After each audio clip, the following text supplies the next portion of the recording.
Hello everyone, আজকের দিনটা একটু স্পেশাল কারণ আমরা চলে যাচ্ছি যশোরের ফুলের রাজ্য গদখালিতে। কিন্তু তার আগে একটু ব্রেক নিয়ে নিলাম রাজগঞ্জ ভাসমান সেতুতে।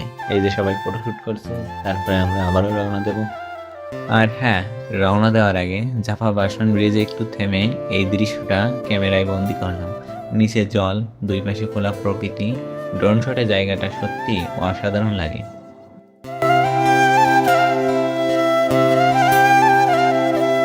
ফাইনালি আমরা চলে আসলাম, এটাই গদখালি, যাকে বলা হয় যশোরের ফুলের রাজধানী।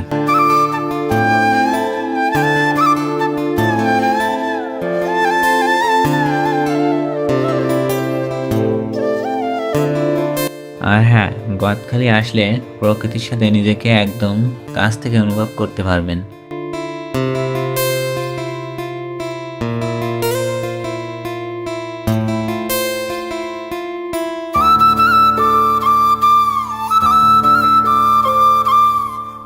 এখানকার পরিশ্রমী মানুষের হাত ধরেই এই ফুলগুলো দেশের বিভিন্ন প্রান্তে পৌঁছে যায়।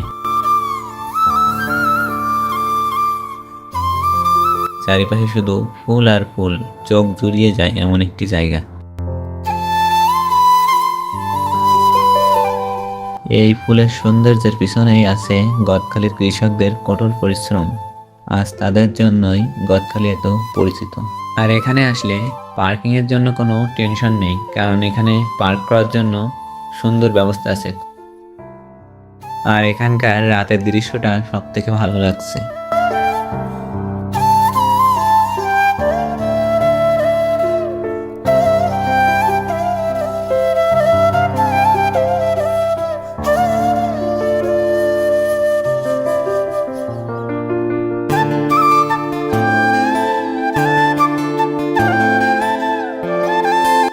যাই হোক, যদি কখনো সময় পান, পরিবার, বন্ধু বা প্রিয় মানুষকে নিয়ে একবার হলেও ঘুরে আসবেন। আজকের মতো টাটা, দেখা হচ্ছে পরবর্তী ভিডিওতে।